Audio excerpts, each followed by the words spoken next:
उषन्ह वै वाजश्रवसः सर्ववेदसं ददौ तस्य ह नचिकेता नाम पुत्र आस तं ह कुमारं सन्तं दक्षिणासु नीयमानाशु श्रद्धा विवेश सोमन्यत पीतोदकाजग्धतृणा दुग्धदोहानिरिन्द्रियाः अनन्दानाम ते लोकास्तान् स गच्छति ताददत स होवाच पितरं तत कस्मै मां दास्यसीति द्वितीयं तृतीयं तं होवाच मृत्यवे त्वा ददामीति बहूनामेमि प्रथमः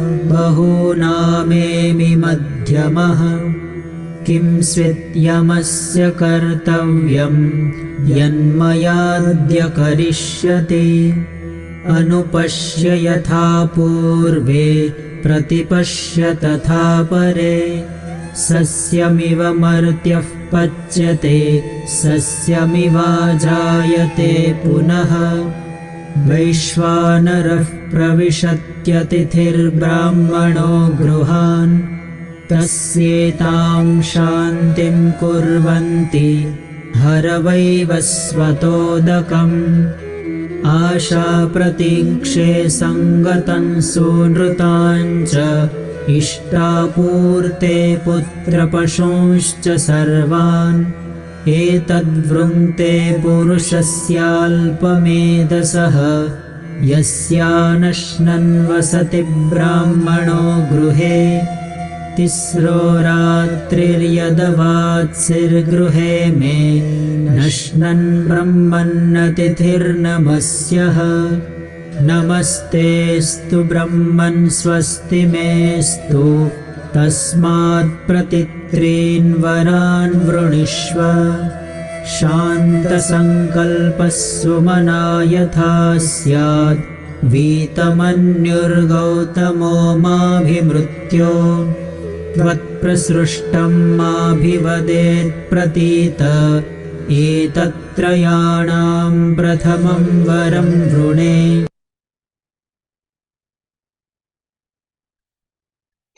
Hari Om.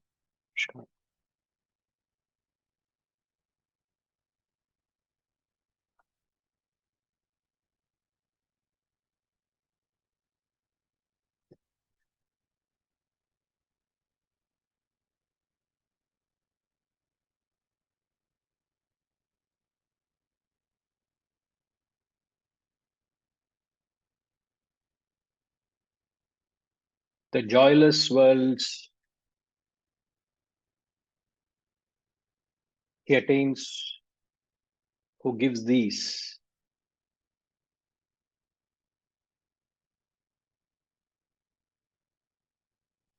Refers to the unholy gift, any miserly act of parting. Such people, even though they part, even though they claim to give,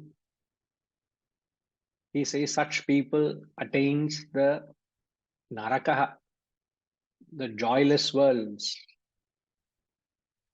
This is directly to the law of karma, where when you perform selfish actions, as we understand, action is always said to be neither good nor bad. Action is always neutral. But when what determines an action is that which backs the intention, the motive, what is the attitude that we carry behind the action. So when an action, even though so-called act of charity, but when it does not accommodate the recipient's benefit, where there is the interest of the receiver, when that interest of the receiver is not kept in mind, to that extent the thought of one's own self persists. Such an act is classified as selfish. Anything which lacks an identification with the other, anything that lacks the ability to sacrifice for the other, is classified selfish. So one of the effects of selfish actions is that one goes through the joyless worlds. The joyless refers to an experience of pain and agony. It can be physical pain, it can be an emotional pain, but end of the day, when you go through a certain amount of suffering that is directly related to your own selfishness and your own attachment, and that pain can come from within your own home, it can come from a stranger, it can come from a vicious act by another, but whatever it be, others are mere instruments dishing out what we deserve. So the world only dishes out what we deserve. So if we deserve papam, which is pain, the pain can be coming through any source, but it is because of one's own selfish actions and attachments. Contrary, when you perform actions where there is that spirit of sacrifice, and in any sacrifice, the measurement of sacrifice is the pain that you endure, the trouble that you are willing to take, and the joy with which you go through that pain and discomfort to bring about a transformation, to bring about a betterment in another person. Again, it is the attitude that you subject yourself through that pain, you subject yourself through that difficulty in bringing about a transformation to the other. And such actions gives you tremendous joy, tremendous satisfaction. You go through the worlds of punya, you experience merit. But rare indeed are those who go beyond the acts of punya or papa. Rare indeed are those who act devoid of a motive, devoid of an intention. Such rare selfless actions, such people are transported to the worlds of Brahman. So when he says the joyless worlds, here we are being cautioned not to act without that spirit of sacrifice. So selfish is nothing but lacking that spirit of sacrifice, lacking where you stagnate. So even in that act of giving, there shouldn't be that stagnation. When you limit your act of sacrifice, you are stagnating. To that extent, the growth is stunted. So there shouldn't be any limitation to that thought of giving. As I've said, it's not the act of giving, but it's a thought of giving. So to what extent can you accommodate the thought of another?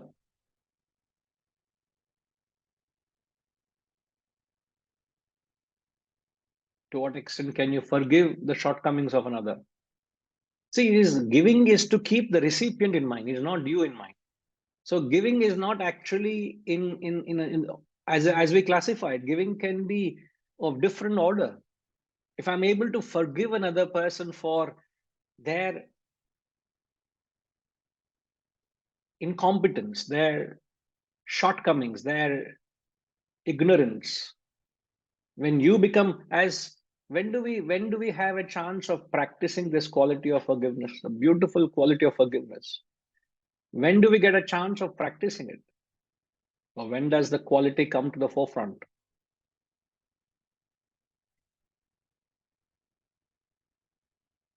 When can you practice forgiveness, in short? That also is giving, isn't it? Giving is not actually in kind. When you're able to think of the other person and forgive that person, is also an act of giving. Or you can be extremely possessed by another person's act and subject yourself through extraordinary pain and agony. End of the day, who's suffering? I am suffering. If I don't forgive you, I am the sufferer. Therefore, I need to practice the quality of forgiveness to relieve myself of the unnecessary pain and agony I'm subjecting myself to.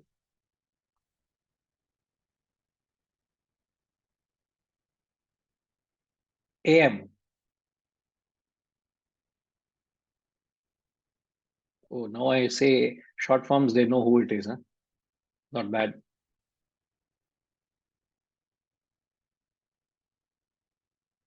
Hari Om Guruji. Is that me? Yes, it is you. Yeah. So your question was, when do you get a chance to practice forgiveness, right? Okay. What immediately struck me was the people closest to you. With the people closest to you, because you have more liberties with the ones who are nearest and closest. In fact, to you. people closest to you, don't forgive them. They need to be dismissed. For Yeah, them, you only need what is that you call ratan, is it? Yeah, the rotan. Yeah. Rotan. For them, only rotan is required. Rotan is a Malay word for Cane. how do you just a Cane. cane. It's a cane. Cane. It's a cane. So for them, no forgiveness, only rotan. Keep it handy. So it's the most challenging. They are the most challenging. No, but it's not the question of the proximity of relationship here, but I'm talking here in terms of when is it that the quality of forgiveness actually gets to be applied? When do you get to apply the quality of forgiveness? It's not to whom is the question, but when. Mm-hmm. It can be to an outright stranger as well. It could be to anybody out there. So it's not the proximity of relationship is the accent of the question, but when do you get to practice this forgiveness? Or what does it necessitate for the quality of forgiveness to actually be practiced or expressed? I guess the situations could be where there is a conflict with what, for example, for instance, something that is precious to you in terms of values, in terms of maybe your thought process, your thinking, and somebody is completely opposed to that. Could it be? So whether it's a stranger, whether it's your child, whether it is your superior, at that moment, so difference, basically dealing with that difference of opinion, right? How forgiving are you in accepting that he's got his own perspective and he's also right in his own, in his own merit or whatever. This is the way I'm getting at. So when you become victim of other person's action, Yes. whatever their actions, you become victimized, where your ego is hurt, where your values are clashed, where your ego is crushed.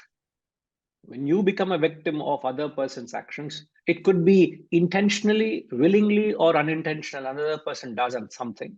When I am affected by that, so when I become a victim of another person's action, it gives me an opportunity to forgive that person for what they have done, knowingly or unknowingly. Yes, sir. And that happens a lot of times, isn't it? The world out there is not going to function or not going to operate or express the way one wishes to. Why? As you said, it has its own It has its own nature, it has its own vasanas, it has its own expressions. So me understanding that it has its own expressions. So when one becomes a victim, what is a natural emotion is an emotion of animosity, an emotion of vengeance, an emotion of hatred or anger comes in. Now, to replace that emotion of anger and hatred, why does an emotion of anger, hatred, and vengeance come? Is it not a selfish reaction? I am hurt. My thoughts are not accepted. My views are not respected. I am not being taken into account. Are you not thinking from your point of view? Is that not being selfish? Is your ego not in the forefront there? But when I'm able to forgive another person, that is one of the most, in fact, to even portray what unselfishness is here. Unselfish is not just all the time parting with things. Here, to forgive another person itself is an act of unselfishness. Not to forgive is being extremely selfish, because you're only thinking from your point of view. You're not able to put I and my aside and appreciate what is their perspective. Why are they behaving that way? So there is that you lack the Catholicity of thought, as they say. You're not Catholic in thought. You're not kind in your thought.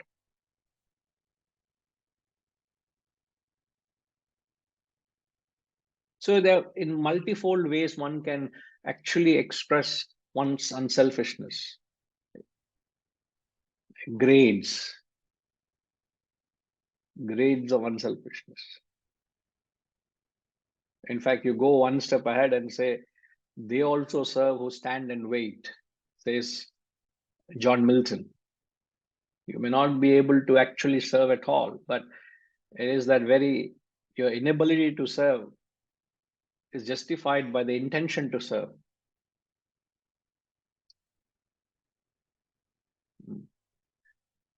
Yes, Harish? Guruji, can you hear me, Guruji? Yes, please. Guruji, what about at a time when the world is harming you, insulting you, demeaning you? The Rakshasas are coming out in full force and attacking you knowingly, because it's their vasanas and their nature, or they're just not good people. How do we, when you say forgive, how do we forgive something like that, knowing there was a deliberate intention to insult and embarrass and strip you down in the most demeaning way? In this specific example, how to practice it to that level? Because in situations like this, Guruji, it takes time to heal the emotion and feeling for some people, and for some it lasts a lifetime to get over it. For some people who understand this knowledge will work their way and find a way to heal themselves and forgive that other person because we have this understanding. But for a lot of people, it's a lifetime of trauma that they experience because the memory is so shocking for them that this happened to them. So how does one forgive in a situation like this with the Rakshasas coming all out to attack us in this manner, Guruji? It's very Now, firstly, difficult. I can relate to when you say that. See, when we say that forgiving, one of the aspects of forgiveness is not to hold it to heart. Because as I said, if you hold it to your heart, if you uh, personalize it, and if you're not able to let it go out of your mind, you are constantly it's like you constantly keep pricking a wound, not allowing the wound to heal. So the sooner you let go of what others do to you, the sooner it helps your wound to heal. But if you don't let go of others, what they've done to you, it will only continue to make the wound worst. That's one. Now, when we say you must learn to forgive, that does not mean that you allow yourself to be victim of the Rakshasas.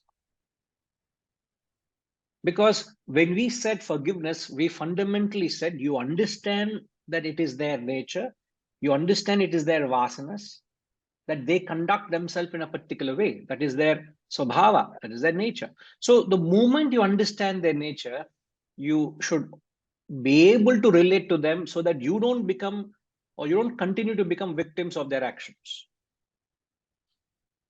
You became victim because you did not take their nature into account. Isn't it? Yes. So knowing well, why would you continue to suffer? One should not. So the moment their nature is understood, you will be able to relate to them well. So in fact, to take the same concept of forgiveness to a higher level, they say, who am I to forgive you?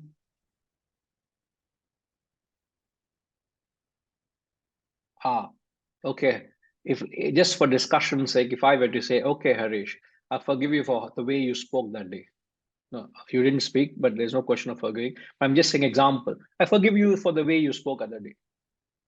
By assuming the stance of the forgiver, am I not making myself superior to the forgiven? Yes. Isn't there a subtle ego expressing there? Yes. So another interpretation to that very concept of forgiveness, they say, is there's nobody forgiving nobody here. There's no question of forgiving. The real forgiveness is to understand that their vasanas are expressing and you relate with them in a most matured way, that you don't become victim. That in fact is the profound way of understanding forgiveness. There's no question of me forgiving anybody. So the real forgiveness is to establish a right relationship to the world by understanding their nature.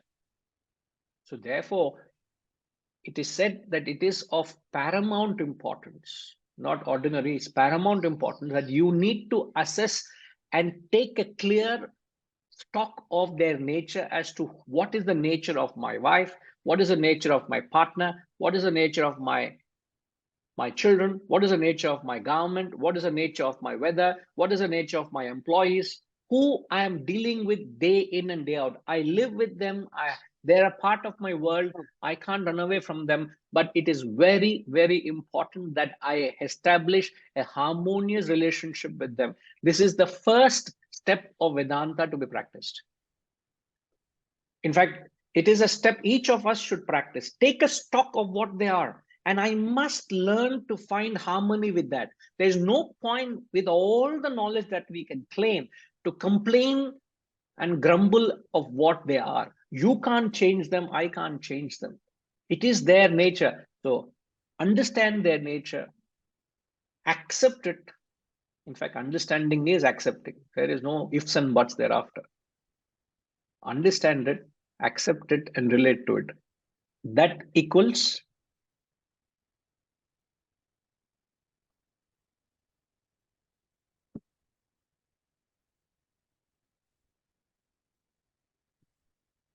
I hope I'm not going too fast, Harish. Oh, Guruji, understanding and accepting it. Understanding, accepting, and what's Relate the to last word? it. And relate to it. Equals, what does it equal to?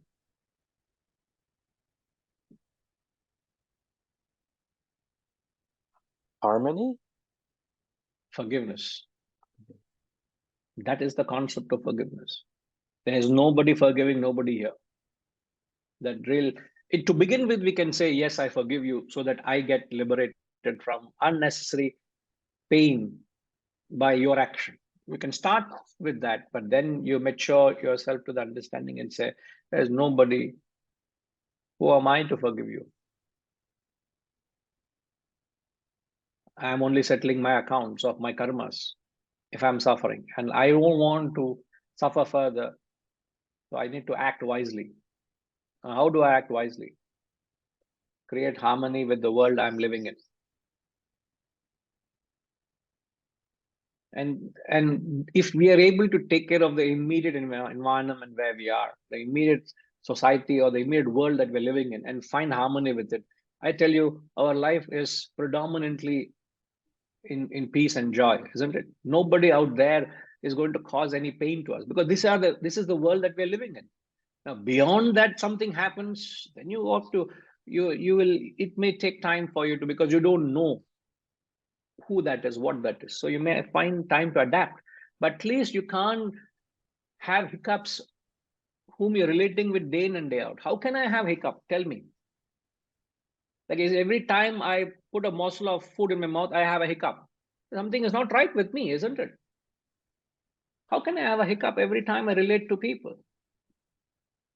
So the fundamental practice of Vedanta is all the hiccups of life should go out of your mind.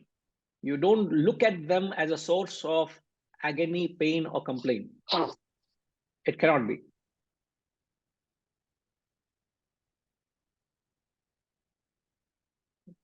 Now we know where we stand. Huh? Oh my God. Guruji, Yes, sir. so, but is it wrong that if after these experiences we take a step back, change the environment, or withdraw in stages with people we know are not going to create a harmonious environment with us? Is it wrong to withdraw or exit the scenario in stages, or in a proper way, from any environment in relationships we know that are not serving us for the better good or the growth, uh, because the vasanas are so opposite that that environment just doesn't suit us, and we know that this is not in any capacity for us to grow or evolve, and so some of the relationships are very, very toxic. I mean, based on our own perceptions. It's not wrong to withdraw from that person or a group, is it, Guruji? Not at all. If it's practical to withdraw, then it's okay to withdraw, right, Guruji? Absolutely. It's not necessary that I need to somehow Live through it for the rest of my life, right? not required. Absolutely. Okay. Thank you, Guruji. But as long as, yes, as long as I don't hold any grudge or hatred or animosity in my heart, my mind is clean. So Yes. as far as I'm concerned, there is nothing that is stimulating or causing what the world has done. So what we are saying is, irrespective what the world has done to us, or what the world does to us, I cannot justify to hold a sense of animosity or hatred to that part of the world. As far as I'm concerned, I would not hold any grudge or hatred or animosity. So how quickly you come out of that feeling of hatred, to that extent you are free from the pain. And that is very much in my hands, isn't it? How soon I come out of it is in my hands. What you continue to do is that your nature. As you say, another person can create a toxic environment. Now that is their nature. But how soon can I forgive you is by coming to the terms that he is helplessly expressing his nature. That person is helplessly expressing his vasanas, and I have no control over that. I can choose to relate to it or not. That is what you're saying. Please choose wisely. But I can't complain why that person is that. That is what his nature is. If a snake is poisonous, why are you still trying to keep it as your pet? And every time it's stinging you. And so it is my dear pet. I'm very attached to it. I've found it in the wild, and I'm keeping with it. I'm keeping it with me, and it is growing bigger and bigger and more poisonous. What is it continuing doing? Keep on stinging me. Therefore, I'm taking anti-venom every day. Arey, why are you constantly being stung by that poisonous snake and taking anti-venom? Get rid of it. No, that is its nature. It is bound to sting. You can't expect it to be meek and mild. That is not its svabhava. It is a poisonous snake. Keep distance from it. That's all I'm saying. That's what you're also saying. It's right. But you understand it is poisonous. The best way to relate with it is keep distance.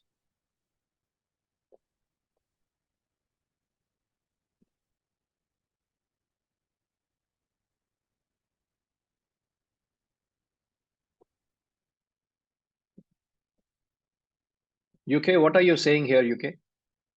Are you okay, Harish? Yeah, right.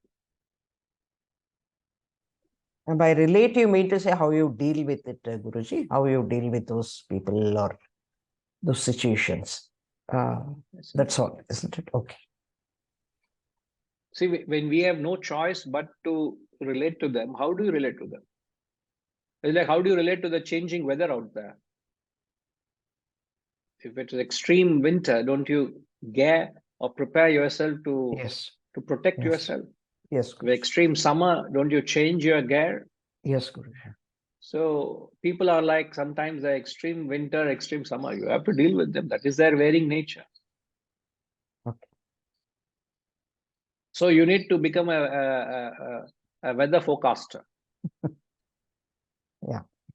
So my husband is coming from trip. He will be like summer.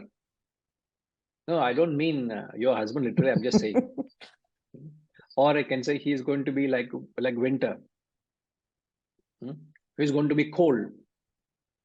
Means he's not going to respond anything to anything I say. So I must understand. What? Yeah. No, I mean to say. But Ramji, I didn't say that.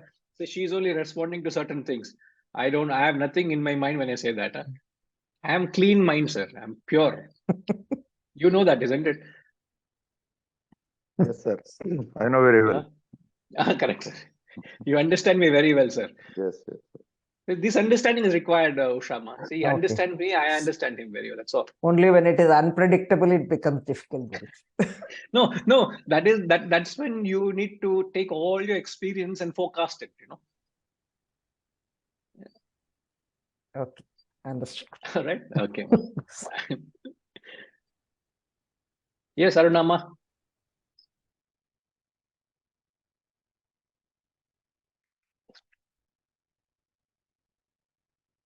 Hari Om, Guruji. Hari Om. Yeah, I just want to relate to a situation in life. Guruji say if I have a disagreement with a person and it's a very close relative, so the disagreement is over. In my heart, I am willing to accept, understand, let go of it, relate to it, and know the person is like that. And I want to harmonize the relationship. But the other person is not willing to let go. So in that situation, what do you do? How do you harmonize the situation? It's not possible to resume the relationship when one person is holding back.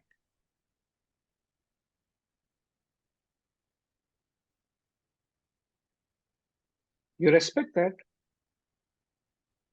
Respect that and keep distance. Life can go on without that relationship. Why are you trying to expect other person also to let go as thou has done? You may have been able to let go. Other person is still holding on to it very dearly. It has really hurt them. So let that be. Okay. Life can go on. Life can go on without anything. It's only our mental dependency that makes us slaves to everything around us.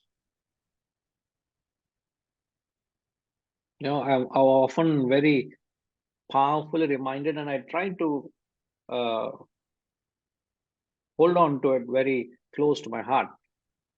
A famous saying, men may come, men may go, I go on forever.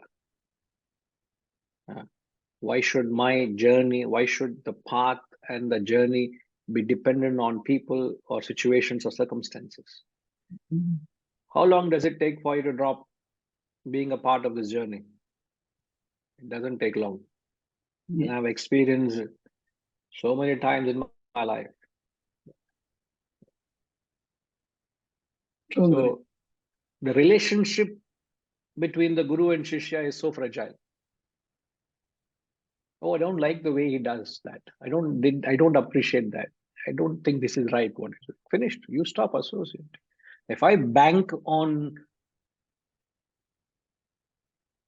that fragile emotion, finished. I will collapse. I would have collapsed long ago in my life if I'm dependent on the emotion people hold on to.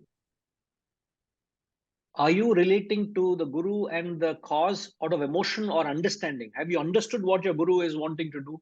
Or have you understood your Guru, or is it only emotional attachment? Emotional doesn't last long. Mm. So if you don't understand, and if it's the relationship is not based on intellectual understanding, it is bound to collapse. And I understand that.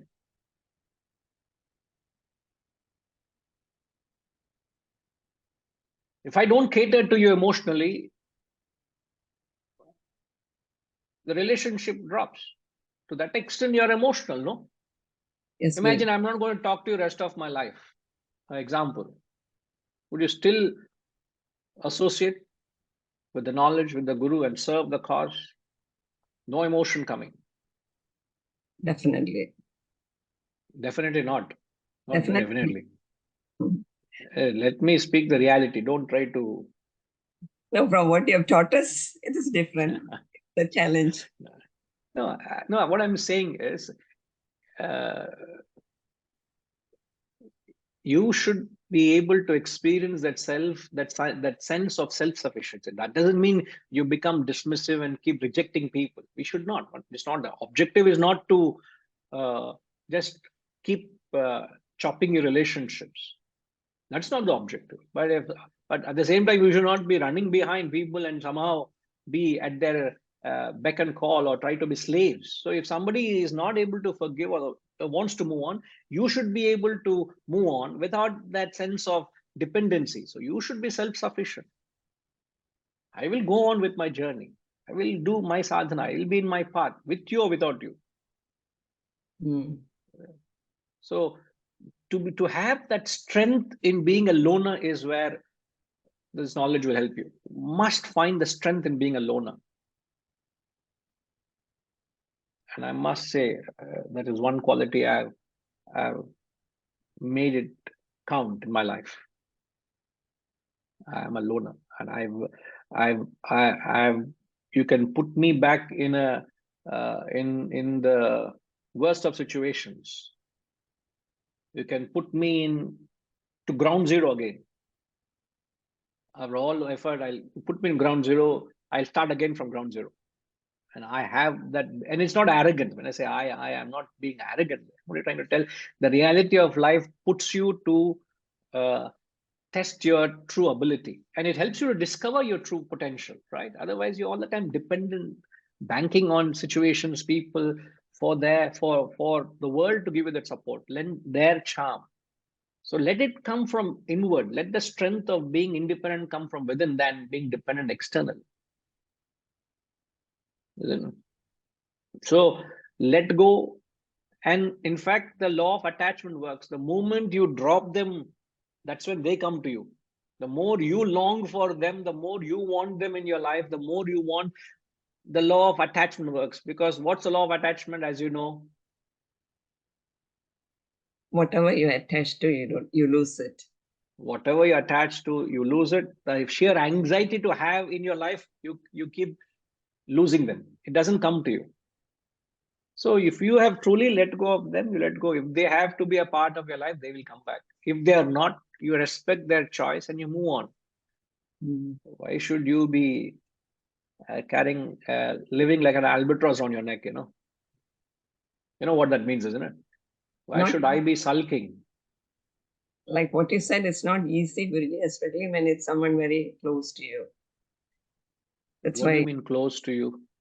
like for example, when it's like somebody you are very emotionally close. But again, like you said, it's an emotional dependence. It is Yes. your weakness. What Yeah. is closeness? If I were to take the extreme philosophical stance, the most closest relationship, will that person want to come with you when I'm going? My time has come, I'm going. Will you please come with me? Are, your time has come, you go. I want to live longer, they'll say. Isn't it? Nobody is. Reality of life is all of us have come alone, we'll go alone. Where in the journey of life, we have developed umpty number of attachments and suffering. And we believe that they also need as much as we need. They have their attachments, we have our attachments. So that to have that capacity of being with them and yet be self-sufficient in it and yet out of it, that detachment is a real test. in relationship. Perhaps that's the highest test, you know. Thank you, Guruji. Makes it clear. It keeps testing your ability of capacity of being detached, how detached you are, how unaffected you are in love or in lack of love. No?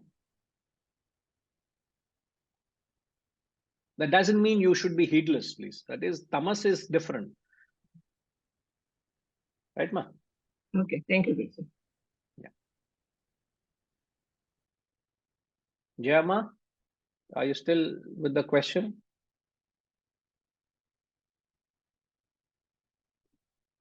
You got it, right? Okay. Subhashji is saying controlling the mind on way. Okay, with reference to that forgiveness, right?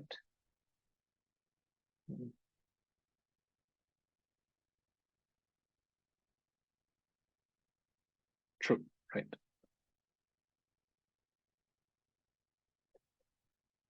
Ashama, I can't recall the Kabir Doha you're talking about. What is the Kabir Doha? Again, in which context is that, ma?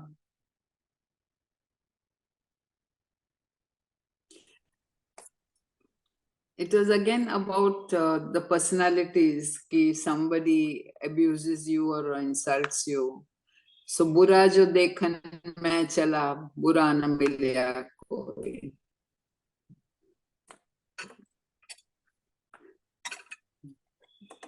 It was something back.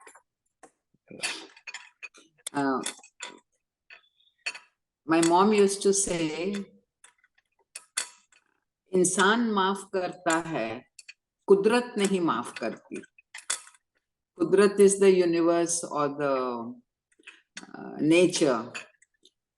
Ki insan is a human being. A human being can forgive the other human being, but the universe will not forgive for the wrong that a person does.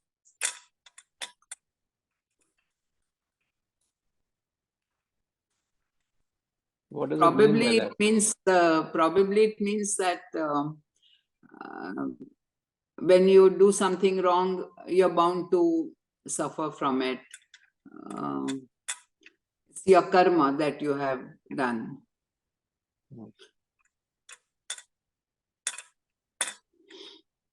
True. In fact, you know, if you take from the way we have concluded, the forgiveness is not for the other. The forgiveness is only for yourself.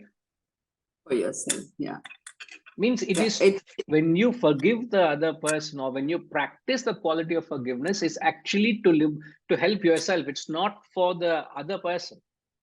Yeah, and that's true. And it's all about your reaction to the other person's action. So we should be mindful of our reaction. The highest reaction is, what have I got to do with your action or with your reaction? I've got nothing to do with you. That's true. And I will relate to it to the extent I'm obligated. You will be defined by your actions and your karmas. I will be defined by my actions and karmas. So, no unnecessary prefixes, suffixes. It's a clear relationship set out. The boundary line is very clear. I have got nothing to do with your vasanas. I've got nothing to do with your personality. You live your life, you pay your karmas, you settle your dues. We can be in this journey together, but yet it's individualistic. Isn't everything individualistic? So let's respect that sense of individuality and independency. Unnecessarily, we bind ourselves. So the mental bondage is something very, very dangerous. Okay, ma? Thank you.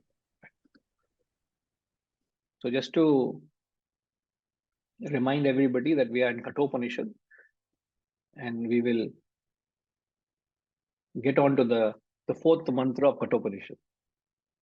You were wondering which text are we doing?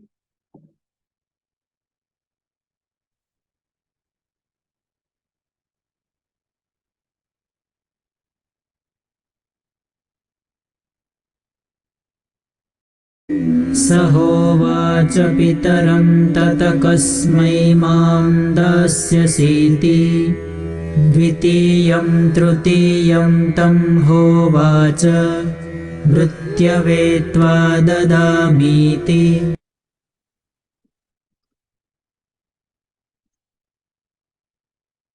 He said unto his sire, O father, to whom wilt thou give me?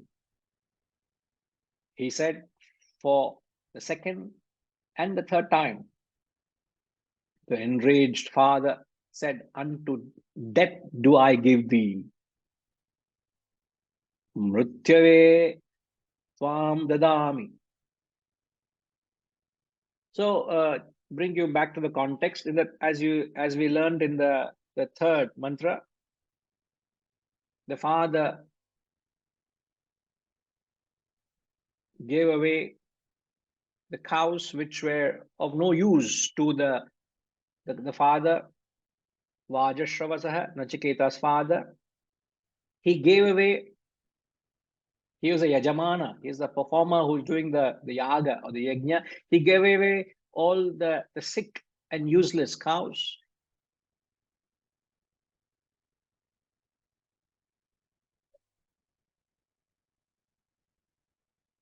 So in this mantra, Nachiketa tells to his father, to whom wilt thou give me?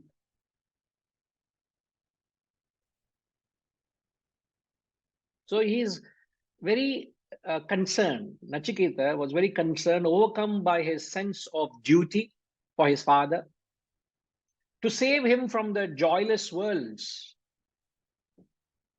He said, perhaps he can replace the dakshina of the cows with him. Because he, in the next mantra, he says, I'm much better than, I'm the best. He says, in the next mantra, you'll see that. So just to protect the father from the joyless worlds, he says, can you replace me with the cows? Whom will you give me? Because Nachiketa has noticed the kratu, the ritual, has not been done well. So to make the yaga complete, Nachiketa approached with a thought of self-sacrifice. Can you please sacrifice me? Whom have you allotted me to? He asks the question, O father, to whom will thou give me? Dvitiyam, Tritiyam. And he said that twice. He said that the third time.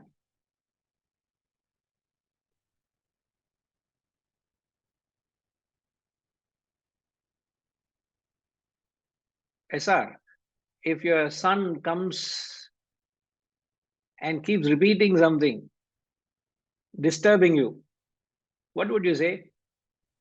What would be your mindset? Yeah, we respond emotionally saying that, yes, I'll also give it to you, someone. To get rid of that continuous bugging. Nuisance. Yes, It's a nuisance. So yes. the situation you got to conceive the backdrop. Here is a father who has performed the ritual. The pujaris are there. He is performing that act of charity. In that process, the young little boy, out of context, he comes and says, whom are you trying to give me? Whom will you give me to? In that sense, when he asks. So and he's repeating it the second time, the third time. So out of sheer despair, out of sheer disgust at the nuisance, the father gets irritated to Nachiketa, and out of anger, he says, unto death I give thee, he said. That's the context. Unto death I give thee. Mrityeva tvam dadami.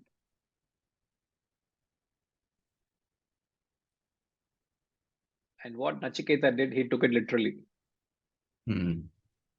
And he went to the Lord of Death. I'll explain that also, how in context in those days, how it was perceived, how it was taken into account, But you need to relate to that. Okay, sir? You mean by what? They respected the word. What? Because in the olden days, sir, even in this context, the father, Vajashravasaha, was the father of Nachiketa, and he is also the guru of Nachiketa. So when a father utters a word, when a guru gives a commandment, it is taken as an authority. There's no way of disobeying it. So Nachiketa was so studious. He says, I'm the best of the student. So, and I will have no choice but to follow your order. And he took it. He took to the word death.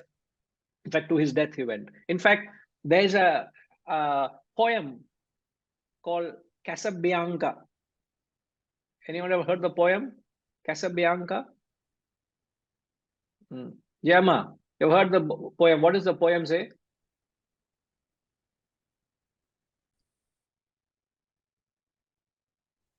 The boy stood on the burning deck. The story goes that the father and boy are taking a voyage somewhere, right?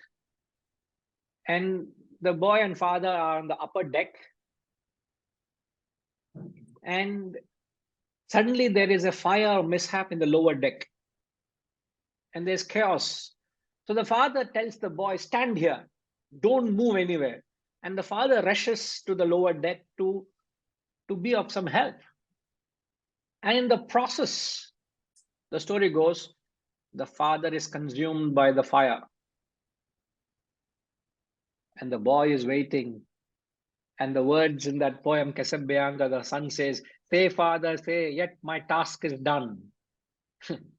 Because the fire is actually coming from the lower deck to the upper deck, and everything around him is being consumed. And the story goes, the boy is consumed by the fire. The boy did not move an inch. Right, Yama? Yes. The father said, stay until I come. He didn't come, he was burnt by that. So the poem Casablanca tries to highlight that how much the value or the respect you give to the guru or the father here in the context are both one and the same.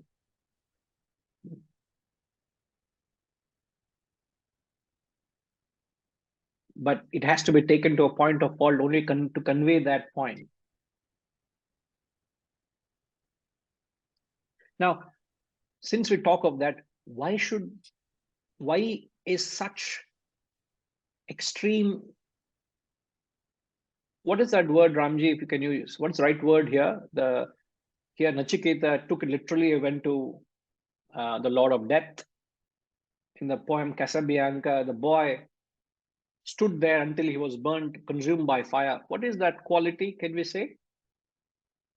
Adherence? Yeah, adherence, commitment, or yeah. I mean, you are just yeah, single word will be adherence, let's say, yeah. Adherence? Or commitment. Commitment, couple of words, devotion or dedication. Dedication. But why would someone be so adhering to the word of a guru? I think that is inculcated in the mind that you have to follow what the guru says. And this is partly the conditioning of the mind, which has been done from the beginning. But I think more importantly, it is also the respect you develop for the guru. That what the guru says is right. That through actual experience also you have experienced it. And then when a command comes, you know that you have this at the back of your mind from childhood that you have to follow what the guru says or the father says. And you have the experience of having seen that whatever guru said or father said has is right and it has come true. So both put together, it actually reinforces your mind to just follow what the Guru or Father says. That is from the standpoint of the one who's being commanded or Correct. being told. Correct. Now, but what is the standpoint of the Guru itself here? What makes that commandment so profound? What is it that makes it so profound that one cannot afford to not adhere, one cannot not afford to take it lightly? I mean, I think we can assume that either the Guru or the Father, when he gives a command, it is in the interest of the person who is receiving the command, right? So that is what actually makes it very strong and a very important aspect, that from Guru's point of view or from Father's point of view, whatever I say, I have 100%, I'm 100% conscious of the fact that whatever I'm saying is good for the person whom I am commanding. See, in an army, in a war, if the general says you go and do something, and the people just follow him, whether they are going to die or whether they're going to live doesn't matter, but they know that it is good for the country or it is good for their win. So there it is an order out of an hierarchy, but here it is an order which is being given for the good of the person.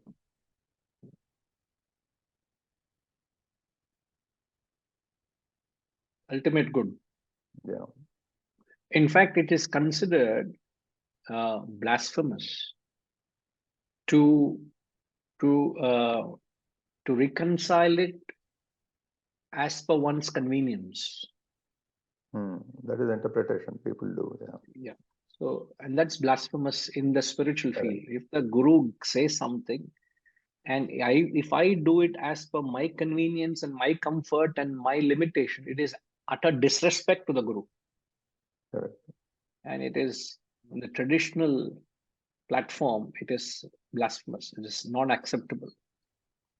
And that is being highlighted to a point of fault, where Nachiketa literally goes to the Lord of Death. So we perhaps can see the high standards of that era, and perhaps today where the society has degraded, isn't it? Yeah, absolutely. I mean, it's the same case with Ram, for example, that just because the father said, he just went. He didn't question. He didn't. Yeah. He never even doubted in his mind that he should ask the question back. Why? Right? Yeah. Why? He never had that. So I think those were the days, but those were the type of fathers and those were the types of sons and those were the types of gurus and those are the types of sishyas. Perhaps the ecosystem was very different. True. But all those who follow Ram and make bhajans are not necessarily those who understand those qualities and actually follow, right? So it is it has become more a symbol. So similarly, I think the world has changed. So in that sense. Oh yeah. The spirit is lacking.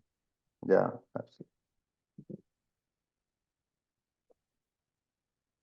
Because in the Puranic stories, so many stories that we hear, there's such a profound significance given to the whatever the Guru says, even in passing, it actually becomes a reality at some stage in the future.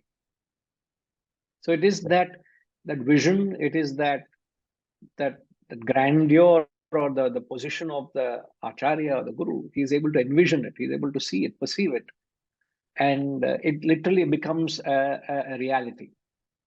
So there's nothing strange about it. There's nothing strange at all about it when a Guru says, and it is because of their connect with the totality. So when the Guru says something, it is because of their attunement to the totality. Here Yeah. we are portraying a guru as the highest standpoint, as someone who has attained the self, or he is talking from a standpoint of utter selflessness, or the standpoint of self-realization, or the highest standpoint. So it's simple, like, when I put on my radio in Hyderabad,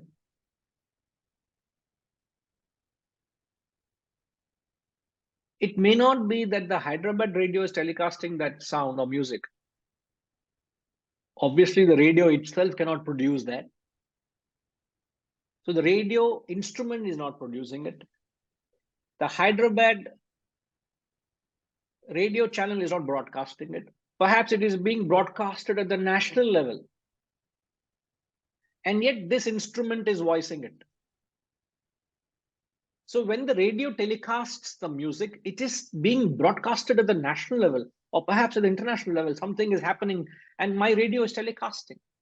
So who is the radio here? Sinhaji.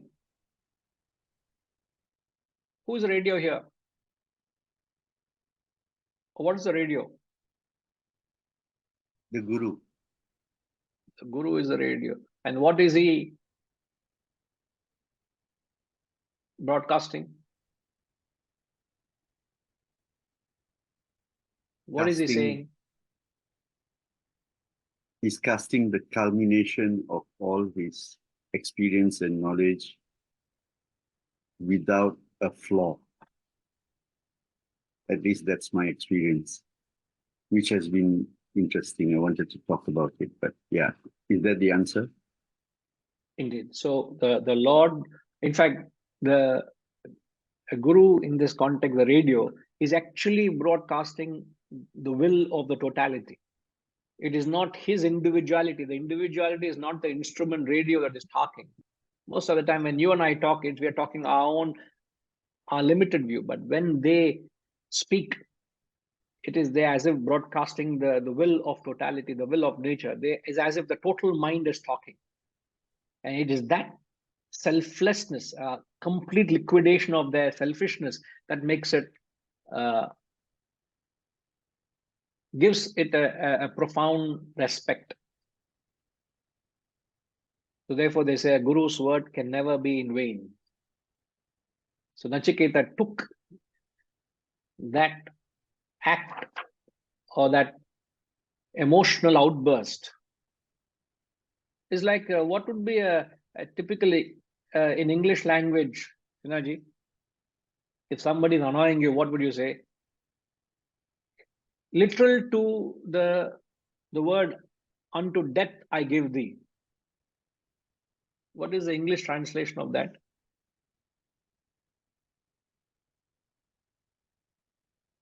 Get lost. Yanna Shivaji.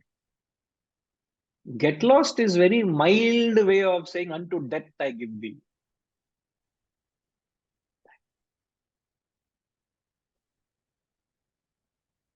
Curse. Curse is a, Rajima, is just more of your interpretation. But I'm asking the English equivalent. Mrutyeva Swam Dadami. Unto death I give thee. What is English equivalent? Like what an Englishman would say. Tell me, Rajima.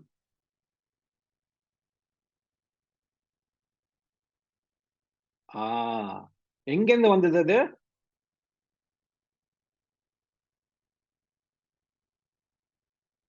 நீங்க சொல்றீங்களா காயத்ரிமா? No, Guruji, I never told so far anybody that word. How can you tell that? Sometimes people say go to hell, they tell somebody, that time it struck me that it could be the one. Correct. So, Mrutyeva Swam Dadami, in English language, you say go to hell, man. So next time don't say go to hell, because that fellow may literally go to hell. அந்த பயத்துல நீங்க சொல்லாதீங்க, சரிங்களா? Correct, Sinaji?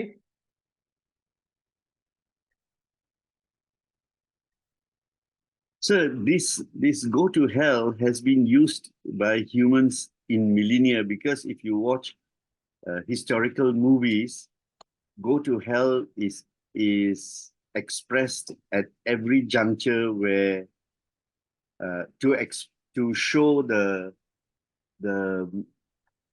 anger and the divisiveness between enemy and a person. And it is like an ultimate punishment, go to hell. So that's all happened. This is the backdrop. That's all happened. It was not intended. It was a mere outburst of annoyance. So Nachiketa was annoying his father by repeating it. To whom will you give me? To whom will you give me? But his intention was only to save the father from the joyless worlds he would enter by giving those cows unworthy as sacrifice. I am much better off. Please give me. Can you give me as sacrifice? Whom will you give me to? In that spirit, that poor little boy, little innocent boy said so. And then that annoyed and the father said this. So it didn't mean or not intended, but it's just a mere emotional outburst. Well, it sets a beautiful backdrop as we go into the text. The young boy actually goes up to Lord Yama, you know. Yeah, but you wanted to say something, Sinaji? Yes, I always remember, Guruji, about the analogy of a signpost and a guru. So this backdrop of thought that the universe's knowledge and information is being distilled through my guru gives me two things. Number one, the comfort, assurance that it was done on a best effort basis and therefore can hardly be wrong. It can never be wrong. But on the other hand, when you were to ask me a question, there is a reverse consideration, because to what extent can I reciprocate at that level, which I can't. Not sure if I'm making sense. Just wanted to mention that. No, it has already reached the state of Upanishad. Because Upanishad statements can't be understood. We need to explain it. Somebody has to comment on it. Amitama, can you please comment on that? You are the person who has best understood or trying to understand him. We all have failed. So the you fact are of the uttering, matter, making... The fact of the matter is she can't explain it. That's the fact of the matter.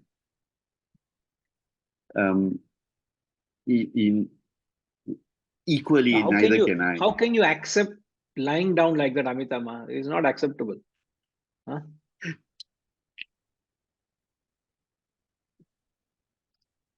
You're being unmuted. Leash it out.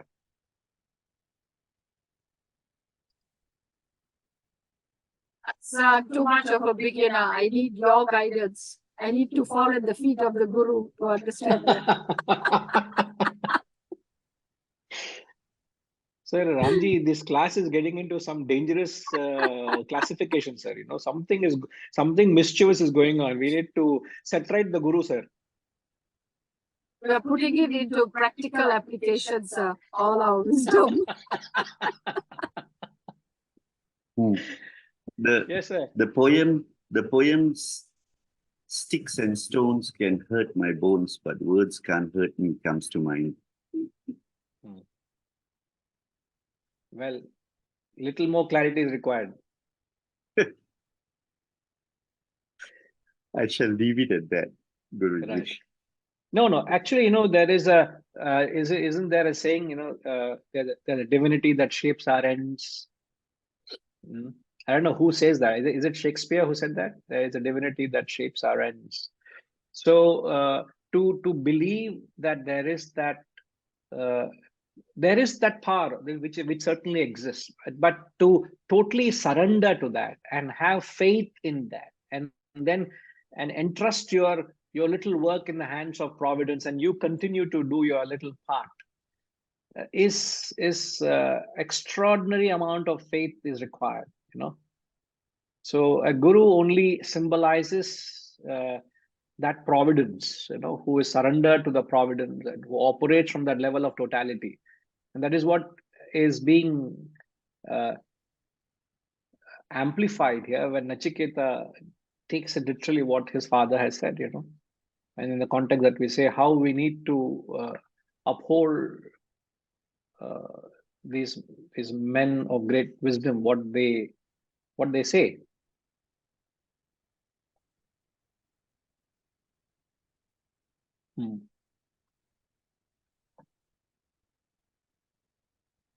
Anything else, sir?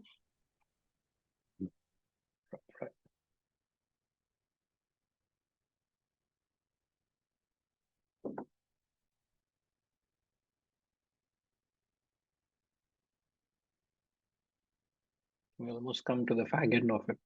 We will come back and go on with the text. Om Purnamada Purnamidam Purnat Purnamudachyate Purnasya Purnamadaya Purnamevavashishyate. Om Shanti Shanti Shanti. Hari Om. Shri Gurubhyo Namaha. Hari Om.